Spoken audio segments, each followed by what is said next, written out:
దేవునికి స్తోత్రం, దేవునికి మహిమ కలుగును కాక.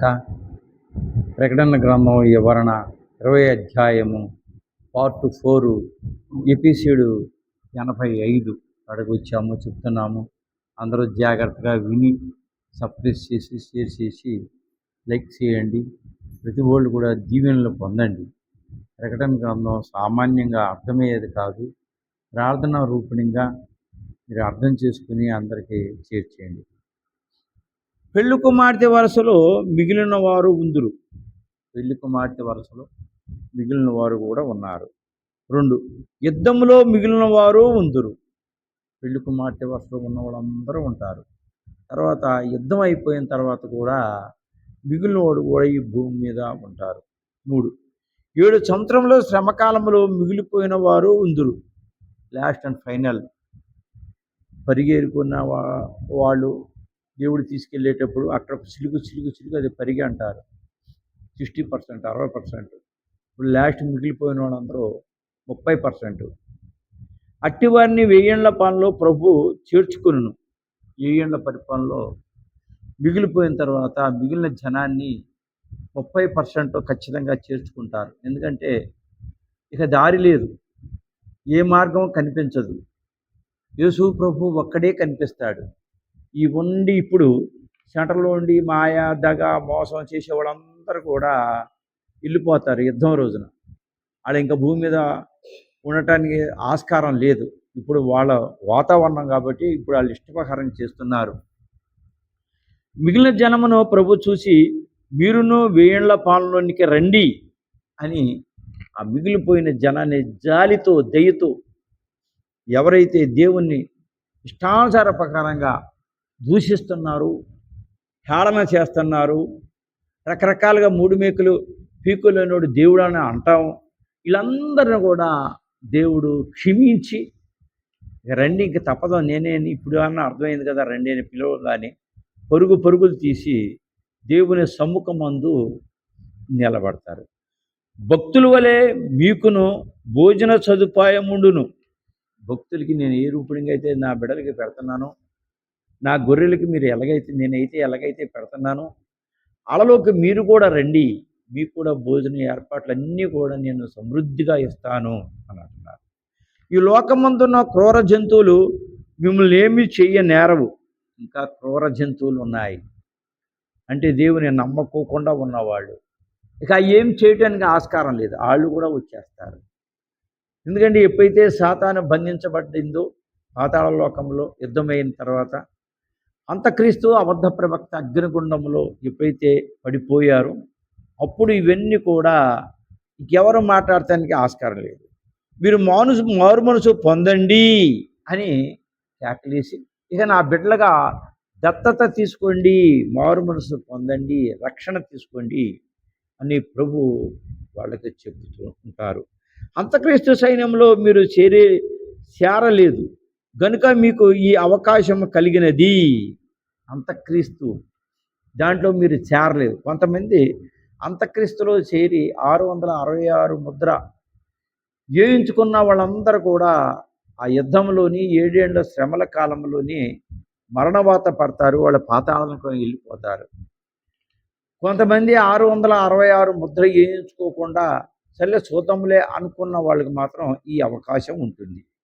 రక్షణకు ముందు మారు మనసు పొందలేదు.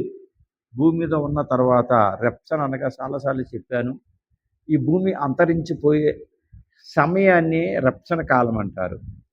దాని ముందు ఎవరు మారు మనసు పొందలేదు, దేవుని యందు నిరీక్షణ కలగలేదు, రక్షణ లేని వాళ్ళకి కనుక ఇప్పుడైనా పొందండి తెలియజేయును.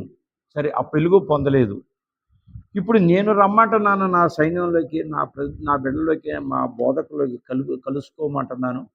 ఇప్పుడన్నా నా బిడ్డలుగా మీరందరూ నమ్మి ప్రశాంతంగాను ఆనందంగాను కుటుంబాలన్నీ కూడా కలిసి ఉండండి అని ప్రశాంతత ఏర్పాటు చేసేవాడే యేసు ప్రభు. ప్రభువా మేము ఎంత చెప్పినా మారు మనసు పొందలేదని విసుగుకునేవారు ఉందురు. బోధకులైతే, పక్కన ఉన్న వాళ్ళైతే, ఇదిగో ఈ వ్యక్తి, ఈమె, లేకుంటే ఇతడు, లేకుంటే వీళ్ళు, మేము ఎంత చెప్పినా నమ్మలేదు ప్రభువా, ఇప్పుడు వస్తున్నారు ప్రభువా అని చెప్పేవాళ్ళు కూడా ఉంటారు. పెళ్లి కుమార్తెకి యాజకులు అనే బిరుదు ఉన్నది. పెళ్లి కుమార్తెకి యాజకులు అనే బిరుదు ఉన్నది. అంటే పెళ్లి కుమార్తె వరుసకు వచ్చారు అంటే అన్ని బిరుదులు, అన్ని అర్హతలు, తర్వాత మరి భూమి మీదకి వచ్చిన తర్వాత వాళ్ళు ఏం చేయాలనుకుంటారు, లేకుంటే యేసు ప్రభు క్షయిత శరీరాన్ని ఇదిల్చి అక్షత శరీరాన్ని దాల్చుకున్నప్పుడు ఎక్కడికి వెళ్ళాలనుకున్నారు, అవన్నీ కూడా పెళ్లి కుమార్తెకి అర్హత వస్తుంది. యెషయా గ్రంథం 66:21లో యూదులు అన్యులు కలిసి సంఘమైనారు. యూదులు అన్యులు కలిసి ఒక సంఘం కింద ఏర్పడ్డారు. వీరే పెళ్లి కుమార్తె వరసలోని వారు. అన్యులు కూడా యూదుల్లో కలిసిన తర్వాత వాళ్ళు నమ్మకంగా దేవుణ్ణి ప్రార్థించారు, బైబిల్ సిద్ధాన్ని అవలంబించారు. బోధకులు చెప్పిన మాటలు, బోధకులు ఇష్టానుసారంగా చెప్పిన మాటలు మాత్రం నమ్మలేదు. బైబిల్లో ఉన్న బోధ చేసినప్పుడు ఆ బోధనే నమ్మారు వీళ్ళు. అయితే 7 సంవత్సరంలో శ్రమల్లో మార్పు చెంది 7 సంవత్సరాల శ్రమకాలం, 7 సంవత్సరాలు అయిపోయినప్పుడు శ్రమకాలం ఉంది కదా, ఆ శ్రమకాలం వచ్చినప్పుడు మార్పు చెందారు. 1000 ఏళ్ల పరిపాలనలోనికి వెళ్ళేవారు మరికొందరు, 1000 ఏళ్ల పరిపాలనలోకి వెళ్ళేవారు మరికొంతమంది ఉంటారు. వీరు కూడా పెద్ద గుంపే. 1000 ఏళ్ల పరిపాలనలోకి వెళ్ళినప్పుడు వెళ్ళేవాళ్ళు కూడా అక్కడ పెద్ద గుంపు ఉంటారు.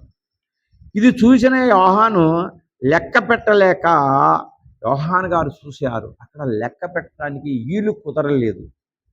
కోట్లాది కొలది అని వ్రాశాను. యోహాను గారు ఆ జనాన్ని చూసి లెక్క పెట్టడానికి కుదరలేదు. ఆ రోజున అబ్రహాం గారికి ప్రభు కనిపించి, నీ సంతానము గుప్పిట్లో ఇసుకను పట్టుకోమన్నప్పుడు, గుప్పిట్లో ఇసుక పట్టుకున్నప్పుడు అవి లెక్క వేయమన్నప్పుడు, ఇది నాకు లెక్క తెలియదు అని అన్నారు. నేను లెక్క వేయలేను అని అన్నారు. ఆకాశ చుక్కలను లెక్క వేయమన్నారు, అవి కూడా నాకు తెలియదు అని అన్నారు. అయితే ఇది కూడా నీ ఇచ్చిన సంతానము అలాగ లెక్కలు లేకుండా ఉంటుంది అని, అంత సంతానాన్ని ఇస్తున్నాను అని ప్రభు అబ్రాహాము చెప్పిన రీతిగా యోహాను గారు ఇశ్రాయేలు జనాన్ని చూసేటప్పటికి లెక్కలేక కోట్లాది జనమని రాశారు. అంత మట్టుకే మనిషి లెక్క పెట్టగలిగేను. ఇంకా లెక్క ఉన్నది కానీ అది దేవదూత లెక్కించవలెను. దేవదూతలకే సాధ్యం కానీ మానవులకి మాత్రం సాధ్యం కాదు, దేవునికే సాధ్యము. కాలములు 3. ఒకటి రక్షణ కాలము, దేవుని యందు దత్తత, బాప్తిసము మత మార్పిడి కాదు ఇది. ఇంకా చాలామంది మత మార్పిడి అంటున్నారు. ఆ పదాన్ని కొంచెం ఆపితే బాగుంటుంది. నీకు ఇష్టమైతేనే రక్షణ తీసుకుంటావు, బలవంతరంగా ఎవ్వరూ నీకు ఇవ్వరు. మెడ మీద కత్తి పెట్టి అసలు ఇవ్వరు, ఖచ్చితంగా నువ్వు మారాలని ఇవ్వరు. నీకు జరిగిన న్యాయాన్ని బట్టి నువ్వు వెళ్ళి, అయ్యా నాకు బాప్తిసం ఇవ్వండి అయ్యా, దేవుని దత్తపుత్రుడిగా నేను ఉంటానయ్యా అని కోరుకుంటేనే తప్ప మిగిలిన టైంలో ఇవ్వరు. ఇస్తే వాళ్ళు ఊరుకుంటారా? ఎవరు ఊరుకుంటారు? వాళ్ళు ఇష్టమైతేనే కదా తీసుకుంటానికి. అర్థం చేసుకోవాలి. ఇది రక్షణ కాలం. 2. 7 సంవత్సరంలో శ్రమ కాలం. 7 సంవత్సరముల్లోని మిగిలిపోయిన వాళ్ళకి చాలా శ్రమకాలము, చాలా బాధ. అది ఇప్పుడు 85 ఎపిసోడ్లు చెప్పాను. అక్కడ నుండి కంటిన్యూగా చెబుతూనే ఉన్నాను. మీరు వినకపోతే ఆ శ్రమలు ఎలా ఉంటాయో ఎలా తెలుసుద్ది? అది తెలుసుకోవాలని శ్రద్ధ కలిగితే మీరు చూస్తేనే కానీ ఆ శ్రమ తెలియదు. 3. 1000 ఏళ్ల పరిపాలన కాలము. ఈ లోకంలో 1000 ఏళ్ల పరిపాలన జరుగుద్ది. ఈ 1000 ఏళ్ల పరిపాలనలోని వాక్యము ప్రభు చెప్పగా, తర్వాత బోధకులు అక్కడక్కడ ఏర్పాటు చేసి కొంతమందిని డివైడింగ్ చేసి బోధించటం, ఆ బోధ ప్రపంచానికి నలుమూలన కూడా సక్కకరంగా అందుతుంది. ఎందుకని అందుతుందంటే సాతానుగాడు ఉండడు, అంతక్రీస్తు ఉండదు, అబద్ధ ప్రవక్త ఉండడు. వాళ్ళు ఎక్కడికక్కడ వీళ్ళు అగ్నిగుండంలో సాతాను పాతాళ లోకంలో బంధించబడతారు కనుక మందిరానికి వచ్చినప్పుడు కూర్చున్నప్పుడు ప్రశాంతంగాను మనోనిదానముతోను హృదయము వాచ్య క్రియ మొత్తం అన్నీ కూడా ఎవరు చెబుతున్నారో మనసంతా అదే కేంద్రీకరమై ఉంటుంది. ఇప్పుడైతే ఇంటికాడ ఈ పని, ఇంటికాడ ఆ పని, భర్త వస్తాడు, అలాంటి భార్య వస్తుందో, పిల్లలు వస్తారు, క్యారేజీలు, ఎన్నో వ్యవస్థ ఇవన్నీ గుర్తు చేసి వాక్యాన్ని సక్రంగా వినిపించే వాతావరణం చేయుడు సాతాను. ఈ కాలము అందరికీ చెందును. ఈ కాలంలో ఆ శ్రమ, మనం ఇప్పుడు చెప్పుకున్న శ్రమ అందరికీ చెందుతుంది. కానీ రక్షణ మాత్రము క్రైస్తవులోని నీ బాగా బారాసైన వారికి మాత్రమే. ఆదాము కాలం నుండి అన్ని సంఘములు, అన్ని దేశములు, క్రైస్తవులు అన్యులో ఉన్నారు. ఆదాము కాలం నుంచి అన్ని మతాలు, అన్ని క్రైస్తవులు అందరూ కూడా ఉన్నారు. ఈ భారతదేశం క్రైస్తవ అనేది బైబిల్కి సంబంధించిన విషయం. అయితే ఒక భారతదేశమే క్రైస్తవులని మనసులో పెట్టుకొని ఈ క్రైస్తవ మతాన్ని తక్కువ మతము అని లెక్కేసుకుంటాం, పప్పులు అడిగేసినంత ఈజీగా ఉంటుంది. ఎందుకంటే క్రైస్తవ మతం అనగా చాలాసార్లు వెనకాల ఎపిసోడ్లోని క్లియర్గా వాక్యం తీసి అధ్యాయంతో సహా చెప్పాను. మీరు చూస్తేనే అర్థమవుద్ది. క్రైస్తవ మతం అంటే అన్ని మతాల కంటే ఎక్కువ మతం యెరూషలేములో పెట్టింది. అక్కడ భారతదేశము ఆపోజిట్, అన్ని మతాల అగ్ర కులాలు కింద, తర్వాత క్రైస్తవ మతం పైన. అది తెలుసుకోవాలి. దేవుడు ఏం చేశాడంటే అందరు సమానమే, నాకు అంత హై లెవెల్ అయినా సమానమే అని పెట్టారు. ఈ భారతదేశంలో క్రైస్తవ మతం అంటే చిన్న చూపు. ఆ చిన్న చూపు చూడకుండా అందరూ కూడా ఏకము అని భావన తీసుకుని ఈ భారతదేశం కూడా అందరూ ఒకే మతము, ఒకే కులము, ఒకే దేవుడు అని మీ భావన మార్చుకోవాలని నా ఆశ, దేవుని ఆశ. పెళ్లి కుమార్తె బయలుదేరును, అది దేవునికే తెలియను. ఈ పెళ్లి కుమార్తె బయలుదేరుద్ది, అది దేవునికే తెలుసుద్ది. 7 సంవత్సరముల పరిపాలన, 1000 ఏళ్ల పరిపాలన అనునవి లేవని కొందరు అభిప్రాయము. 7 సంవత్సరాల పరిపాలన, 7 సంవత్సరాల పరిపాలన భయంకరంగా ఉంటుంది. 1000 ఏళ్ల పరిపాలన అనునవి లేవని కొందరు అభిప్రాయము, లేవని కొంతమంది అభిప్రాయము 1000 ఏళ్ల పరిపాలన లేదు, అన్ని ఉట్టిదే అని కొంతమంది అనుకుంటాం. కొంతమంది రాకడ రాదు, ఎన్నో సంవత్సరాల నుంచి చూస్తున్నాము అనుకుంటాం కొంతమంది. ఇవన్నీ నమ్మలేని వాళ్ళు అంతక్రీస్తు ప్రవక్తలు, వాళ్ళు అబద్ధ ప్రవక్తలు, తెలిసి తెలియని మాటలు చెప్పేవాళ్ళు. రక్షణ జరగగానే అంత్య తీర్పు జరిగిన వారి అభిప్రాయం, కానీ అది తప్పు. ఇది రక్షణ కాలం జరగానే అంత్య తీర్పు జరుగుతుంది, 1000 ఏళ్ల పరిపాలన ఇంకా ఉండదు, డైరెక్ట్గా తీర్పే అనేవాళ్ళు కొంతమంది. అది దేవుడు ఏమంటున్నాడంటే అది తప్పు అని అంటున్నారు. ఇప్పుడు నేను చెప్పే ప్రతి అక్షరం కూడా ఏ ప్రవక్త రాసింది కాదు, ఏ బోధకుడు రాసింది కాదు. ఇప్పుడు ఎవరు రాశారు? దావీదు గ్రంథాన్ని ఎవరు రాశారు? కీర్తనల గ్రంథాన్ని దావీదు. ఒక్కొక్క గ్రంథానికి ఒక్కొక్క ప్రవక్త ఇక్కడ చూపిస్తున్నారు. అందుకని ప్రకటన గ్రంథం రాసింది కూడా యోహాను గారని అది చూపిస్తున్నారు. కానీ దానికి వివరణ రాసింది మాత్రం, చెప్పింది మాత్రం దేవుడే. అది గ్రహించాలి. ప్రకటన 4వ అధ్యాయము మిక్కిలి శ్రేష్టమైనది. ప్రకటన 4వ అధ్యాయము మిక్కిలి శ్రేష్టమైనది. ఈ శ్రేష్టమైనది నేను ఎపిసోడ్లో నేను చెప్పే ఉన్నాను. అది ఫస్ట్ నుంచి చూస్తే అర్థమవుతుంది. కొంతమంది ఈ ప్రకటన గ్రంథాన్ని హఠాత్తుగా ఇప్పుడే 85వ ఎపిసోడ్ వచ్చి అది చూస్తే మాకు అసలు అర్థం అవ్వట్లేదండి అని అంటున్నారు. సినిమా చూస్తారు, చివరి భాగాన్ని చూస్తే ఏమర్థం అవుద్ది, మధ్య భాగాన్ని చూస్తే ఏమో అర్థం అవుద్ది, ఫస్ట్ నుంచి చూస్తేనే అర్థం అవుద్ది. ఒక సీరియల్ కానీ ఒక సినిమా కానీ ఈ పనికిరాని ఏ చూసినా, కానీ ఇది పనికి వచ్చింది ఫస్ట్ నుంచి చూడాలా, 1, 2 కాదు. ఎపిసోడ్లు 85కి వచ్చింది. ఒక్కొక్క ఎపిసోడ్ అరగంట పైనే చెబుతున్నాము. రప్చర్లో ఎత్తబడేవారు ఇప్పుడు లోకమందు ఉన్నారు. రప్చర్లో ఎత్తబడే వాళ్ళు కూడా లోకంలోనే వారికి ఉన్నారు, అప్పుడు దాకా ఉంటారు. వారిలో కొందరు 7 సంవత్సరముల పాలనలో సువార్త చెప్పుటకు వచ్చేదరు. అప్పుడు 7 ఏళ్ల పరిపాలనలో కూడా సువార్త, 7 సంవత్సరముల పాలనలో సువార్త చెప్పుటకు కూడా అప్పుడు కూడా వచ్చి చెప్తూ ఉంటారు.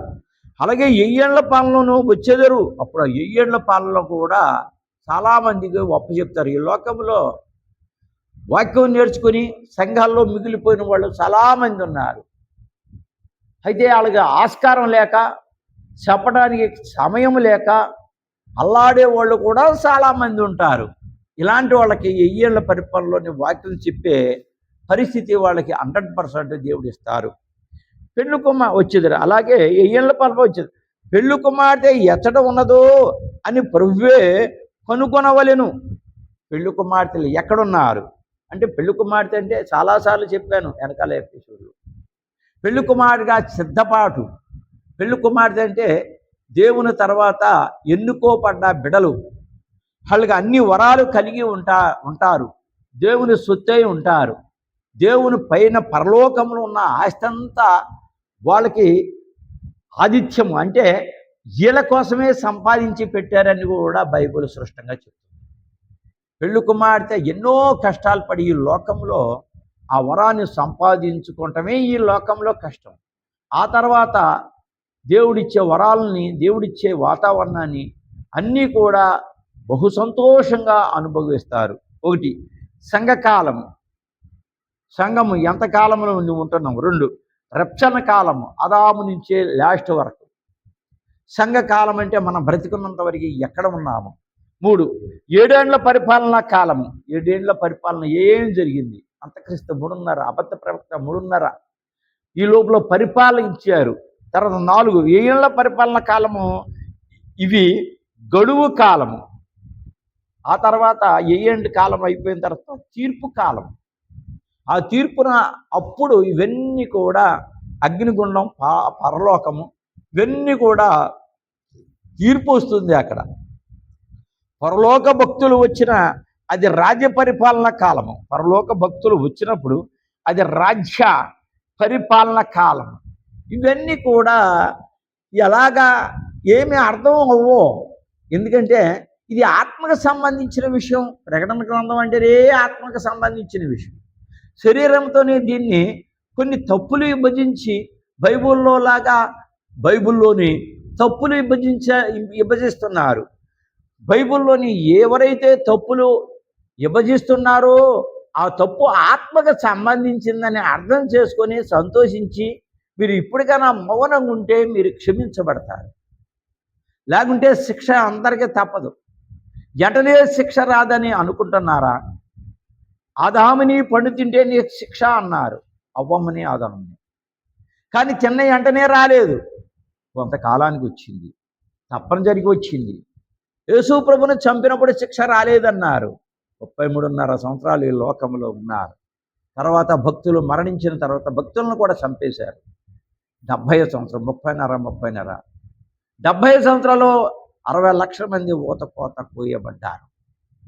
ఎవ్వరు ఎప్పుడు తప్పు చేసిన వాళ్ళు తప్పించుకోలేరు. అది గుర్తుపెట్టుకోవాలి. సమయం ఉంది. ఈ కాలంలో జరిగిన మిక్కిలి కఠినం ఉందురు. ఈ కాలంలో జరిగిన చూసిన ఇందులో కఠినలు ఇంకా మిగులుదురు. వేయంలో గడువులు, వేయంలోని ఈ గడువులు ఇవి. ఒకటి, పెళ్లి కుమార్తె ఈ కాలమందు సువార్త ప్రకటించును. ఆ 7 ఏళ్ల కాలంలోని పెళ్లి కుమార్తెలకే సువార్తను అప్పచెబుతారు ప్రతి పెళ్లి కుమార్తె వరుసలో ఉన్నప్పుడు. 2, సైతాను, అంతక్రీస్తు, అబద్ధ ప్రవక్త వంటి స్వాదకులు ఉందురు. ఈ అంతక్రీస్తు, అబద్ధ ప్రవక్త ఇలాంటి స్వాదించేవాళ్ళు మళ్ళీ సక్రంగా ఈ లోకంలో బ్రతకనిస్తున్నారా? వీళ్ళు ఏ మాత్రం కూదంతా వాళ్ళకి సందు దొరికితే చాలు గజిబిజి చేసేస్తున్నారు. ఆ తర్వాత పట్టుకున్న తర్వాత నీ పేరేంటంటే ఫలానా, నీ పేరేంటంటే ఫలానా. మరి ఎందుకు వచ్చారు? చంపడానికి వచ్చాము. మరి ఎందుకు చంపుతున్నారు మీరంటే మాకు అధికారం ఉంది అందుకని మేము చంపేస్తున్నాం. మరి చంపేస్తే ఏమొస్తుందంటే వాళ్ళ ఆత్మ మా పక్షాన ఉంటాయి. వీళ్ళు ఇదే కంటిన్యూటీగా అది నోరిప్పి చెప్పామనుకో హైకోర్టు దాకా వెళ్ళిపోతున్నారు. ఆత్మకు సంబంధించింది, ఇది లోకానికి సంబంధించింది కాదు బాబు. అర్థం చేసుకొని పోనీ మీ దేవుళ్ళు ఉన్నారు ఉంటే వాటిని మీరు కంటిన్యూ చేసుకోండి, కానీ ఇక్కడ ఈ దేవుణ్ణి విమర్శించితే శిక్ష మీకు తప్పదని బైబిల్ గ్రంథం స్పష్టంగా చెప్తుంది. 3, సాతానుడు లేడు. పెళ్లి కుమార్తె బోధ విని మేము మారు మనసు పొంది నామని కొందరు తిరుగుచూ ఉందురు. సాతాను లేడు. పెళ్లి కుమార్తెను చూసి మేము మారు మనసు పొందాం. పెళ్లి కుమార్తె అంటే ఏ టేజీలో ఉంటారు? దేవుని తర్వాత టేజీలో ఉండేది వాళ్ళే. వాళ్ళని చూసి మారు మనసు పొందేవాళ్ళు కొంతమంది. అట్టివారు శిష్యులు మేడగది మీద పొందినటువంటి పరిశుద్ధాత్మను పొందుదురు. మేడగది మీద పరిశుద్ధాత్మను పొందినట్టు. ఎక్కడ మేడగది మీద? అపోస్తులు గడి మీద 72 మంది 120 మంది అక్కడ ఉన్నప్పుడు గాలులు వీచినవి. ఆ గాలులు భయంకరమైన గాలులు. ఆ గాలులు వచ్చినప్పుడు పరిశుద్ధాత్మ వాళ్ళ మీద అందరూ వచ్చింది. వచ్చిన తర్వాత భాషలతో మాట్లాడారు. అలాంటి గాలులు వీచును. యెరూషలేము పట్టణము దోపలో ఒక గొయ్యి ఉన్నది, అది మలిన పదార్థములతో నిండి గొయ్య. యెరూషలేములో పట్టణము దోవలో ఒక గొయ్య ఉన్నది, అది మలిన పదార్థములతో నిండిన గొయ్య. ఇప్పుడైతే ట్యాంకులు కట్టేస్తున్నారు, పైన మూచేస్తున్నారు, కానీ అప్పుడు డైరెక్ట్గా ఉండేవి. అందుకని మలినము అంటే మనిషి విసర్జించిన మలినములు అంటే గొయ్యలు. దానిలో పట్టణములోని చెత్త తుక్కు అంతయు వేసేదరు. ఇవన్నీ కూడా పనికిరాని అన్నీ కూడా ఆ గోతులోనే అప్పట్లో వేసేవాళ్ళు. దానిని అప్పుడప్పుడు అగ్ని వేసి కాల్చెదరు. అదంతా కాలిపోవాలంటే బాగా వేడి వచ్చినప్పుడు వేసంకాలంలో దుప్పులు పెట్టి కాల్చేవారు. ఈ అగ్ని చాలా సమయం వరకు ఆరిపోదు, ఎందుకంటే అన్ని మలినాలు ఉంటాయి కనుక ఈ అగ్ని చాలా గట్టిగా ఉంటుంది, వేడిగా ఉంటుంది. అందుకని గప్పున ఆరటానికి ఆస్కారం ఉండదు, ఎక్కువ పెద్ద గొయ్యతులు కదా. దాని పేరే గెహెనా. దానికి ఒక పేరు పెట్టారు, ఆ పేరు గెహెనా అని పేరు పెట్టారు. ఆ గొయ్యలో 7 సంవత్సరములు శ్రమకాలంలో మారు మనసు పొందని వారిని, ఆ గొయ్యలో 7 ఏళ్ళు కూడా ఇన్ని శ్రమలు ఉండి కూడా, విషయాలు కూడా అర్థమైన కఠినమైన మనసులు ఉండి కూడా మారు మనసు పొందలేని వాళ్ళే కళేభారములుండును. ఆ గోతుల్లో అంత కఠినం కూడా ఉన్నా కూడా మారు మనసులు పొందల కళేభారాలన్నీ కూడా ఆ గోతులోనే ఉంటాయి. అంత దరిద్రమైన గోతులు ఉంటాయి. ఆ కళేభారములు కుళ్ళి పురుగులతో నిండి ఉండెను. ఆ కళేభారము అంటే క్షయితమైన ఈ కళేభారము అందులో పడ్డ తర్వాత కుళ్ళిపోయి పురుగులు పడి ఆ కళేభారము, దానికి ముందు మనం ఏవైతే ఉన్నాయనుకున్నామో ఆ చెత్తంతా ఉండటంలోనే ఆ వాసన, భయంకరమైన వాసన ఈ కళేభారానికి పుడుతుంది. ఆ పురుగులు సావవు, పురుగు ఆరదు, తర్వాత అగ్ని ఆరదు, పురుగు సావదన్న వాతావరణాన్ని అక్కడ ఎత్తి చూపిస్తుంది. ఆ గొయ్యిలోనే అగ్ని ఆరిపోదు, అందుకే పురుగు సావదు, అగ్ని ఆరదని ప్రభు పలికిరి.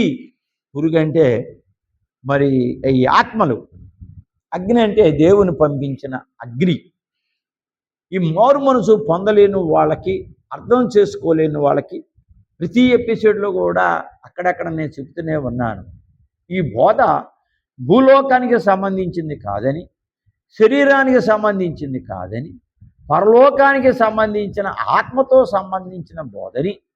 యేసు ప్రభు భూమి మీద ఉన్నప్పుడు కూడా అక్కడ చాలామంది దొంగలైతే, పెద్దవాళ్ళైతే బోధకుడా నువ్వు నిలబడు, రోమా చక్రవర్తిని, రోమా రాజ్యాన్ని మనము నాశనం చేసి నిన్ను పట్టాభిషేకం, నిన్ను ప్రెసిడెంట్గా లాగుంటే ఒక పదవి అధికారిగా నిన్ను చేస్తానంటే ప్రభు చెప్పారు. అప్పుడు ఈ లోకానికి సంబంధించింది నాది కాదు, నాకు పరలోక సంబంధించిన మనిషిని, ఈ లోకము నాకు అక్కర్లేదు అని అన్నారు. అయినా అర్థం చేసుకోకుండా ఇష్టప్రకారంగా ఇప్పుడు మాట్లాడుతున్నారు. అది తప్పు. ఈ గెహెనాకు యెరూషలేము ముంగురై ఉన్నది. ఈ గెహెనా కంటే ఆ గొయ్య. ఇందుకు యెరూషలేము ముంగుర్తై ఉన్నది, యెరూషలేముకే ముంగుర్తై ఉన్నది. ఈ లోకమందు మారు మనసు పొందకపోతే అట్టి వారికి గెహెనా తప్పదు. ఆ వాసన, ఆ భయంకరమైన వాసన ఇందాక మనం పైన చెప్పుకున్నాం కదా, ఈ మారు మనసు పొందలేని వాళ్ళకి అది మాత్రం తప్పదు, అందులోనే ఉండవలసిందే.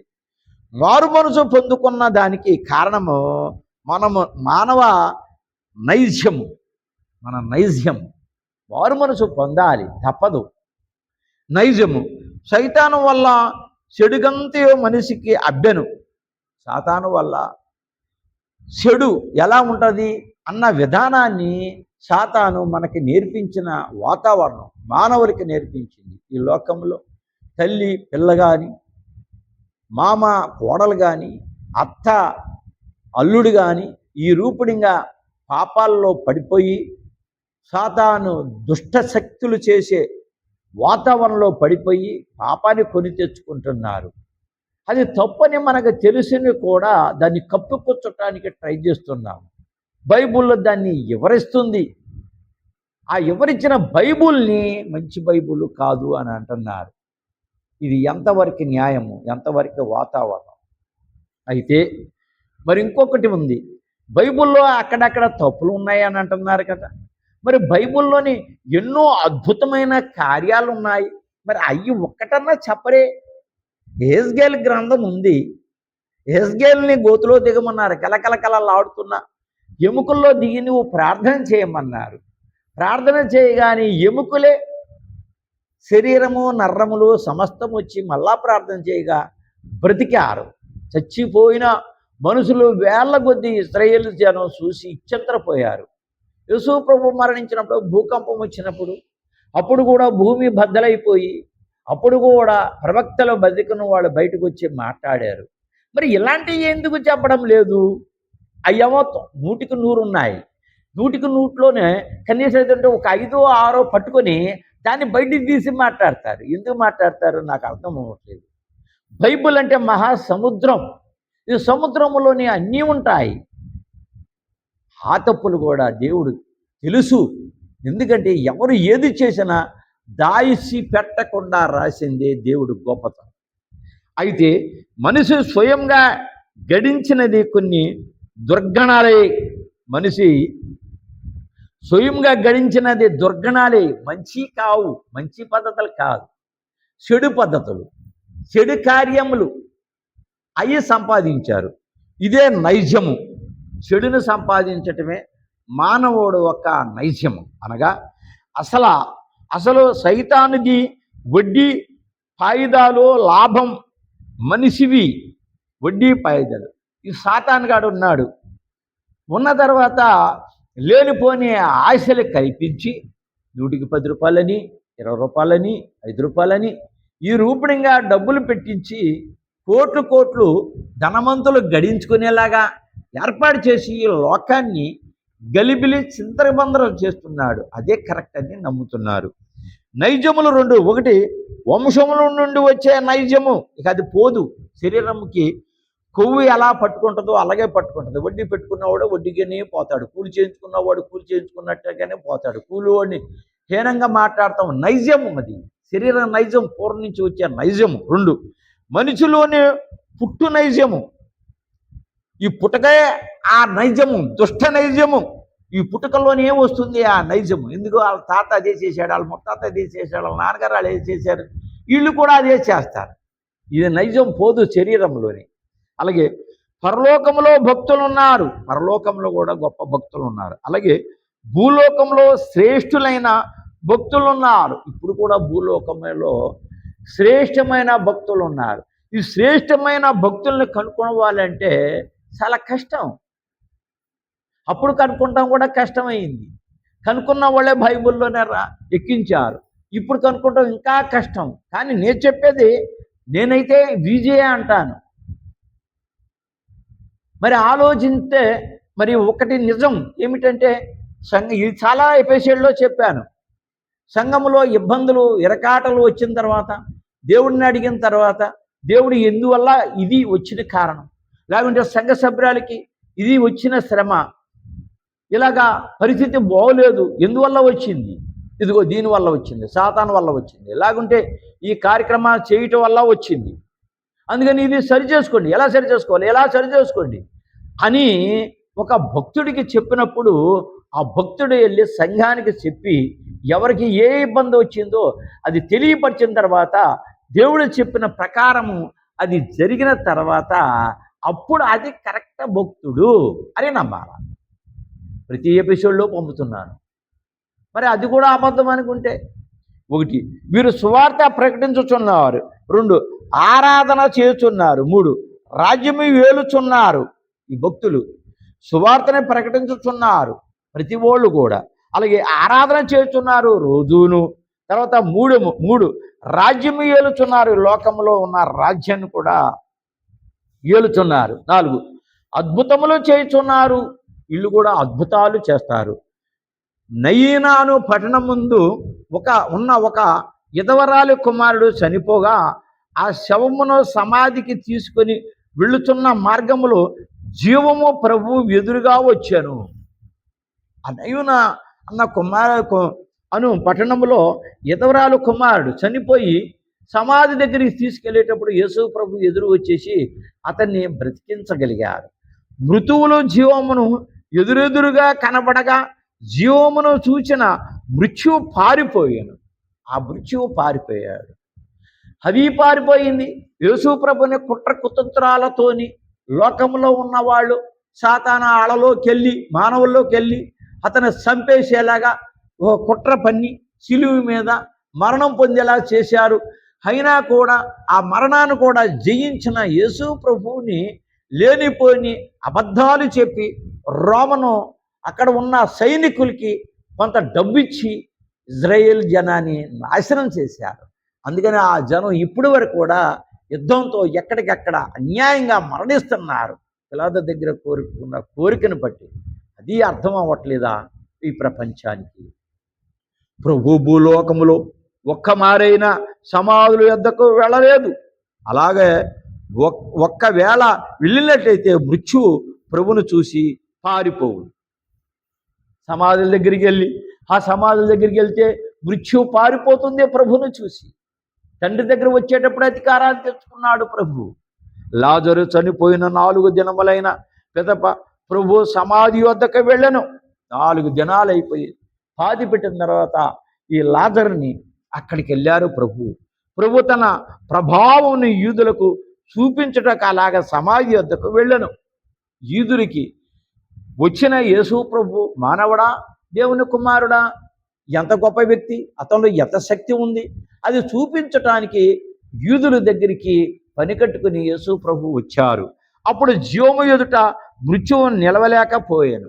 తండ్రి, ఇదిగో వీళ్ళు ఇప్పటికైనా మార్పు పొంది నీ చెప్పినట్టు వినేలాగా వీళ్ళ కళ్ళు తెరిపించమని లాజరు బయటికి రమ్మన్నప్పుడు లాజరు వచ్చాడు. లాజరు వచ్చినందుకు, మరణించిన మనిషి వచ్చినందుకు ఎంత సంతోషించాలా, ఎంత ఆనందం పడాలా? ఆనందం పడటం పోయి సంతోషించడం పోయి యేసు ప్రభు ఇక్కడే చంపేస్తే బాగుండునని అక్కడ ఉన్న కొంతమంది భక్తులు కూడా సిద్ధపాటు కలిగారు. ఎందువనంటే అవి పడిపోతాయేమో, అందరూ వీళ్ళతో వెళ్ళిపోతారేమో, దురుద్దేశముతో సాతానుగాడు ఆలోచన ఆ రూపుడిగా ఆ రోజులో జరిగింది. అయితే క్రైస్తవ సంఘం ఎదుట పాతాళము నిలవబడ నేరదని చెప్పేసి కూడా క్లియర్గా చెప్తుంది. పాతాళము కూడా నిలబడదు క్రైస్తవ సంఘము. వాళ్ళు ప్రార్థన చేస్తే, సంఘమంతా ప్రార్థన చేస్తే ఏది కూడా తాళాలు కూడా బద్దలైపోతున్నాయి అని రాశారు. అలాగే బద్దలైపోయినాయి. ఈ వాక్యాన్ని జాగ్రత్తగా విని సబ్స్క్రైబ్ చేసి, లైక్ చేసి, షేర్ చేయండి. మీకు దేవుడు దీవెనలు పొందండి. దేవునికి స్తోత్రం, దేవునికి మహిమ కలుగును గాక.